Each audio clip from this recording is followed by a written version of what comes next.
Known by many as the Witch's Tower, the structure is located on South Patterson Boulevard in Oakwood, Ohio, overlooking the community golf course. Construction started in 1940 but was not completed until later in 1941. It was built by the National Youth Administration as a project during the Great Depression. It stands 56 feet tall and has many interesting stories regarding its true purpose and history.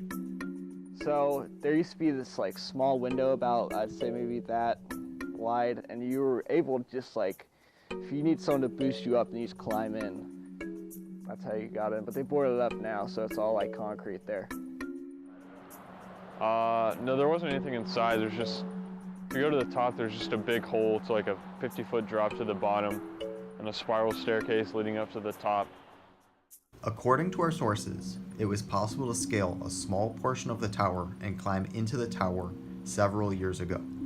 However, that entry point has since been covered up to prevent trespassing. We have been told that there is a set of stone spiral stairs that takes you up to the top.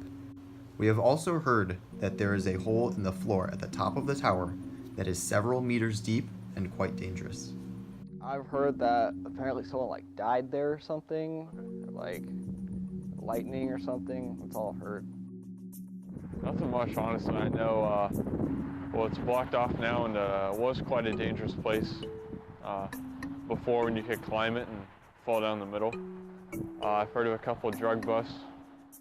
Unfortunately, we were not able to confirm any of the supposed drug busts at the tower. We were able to confirm the death of Peggy Ann Harmison on May 14, 1967, by taking a quick trip to the nearby Calvary Cemetery. Alongside Peggy's tombstone, we found a small sign briefly explaining what happened on the night of May 14, 1967. After reading the sign in a newspaper from that week, we were able to determine that Peggy was with her friend Ron at the tower when a lightning storm broke out.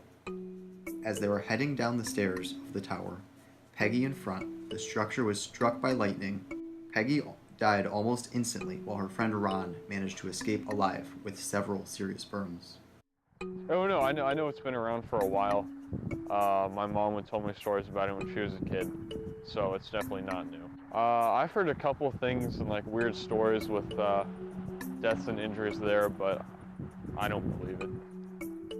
In conclusion, the Witch's Tower is certainly a mysterious place. It will likely forever hold some of its controversial tales forever, whether true or not. Furthermore, it will likely hide some of its long-lost secrets that many will never know. We cannot determine whether or not it is haunted for certain, but we do know that someone has died within, so we will leave that up to you to determine for yourself.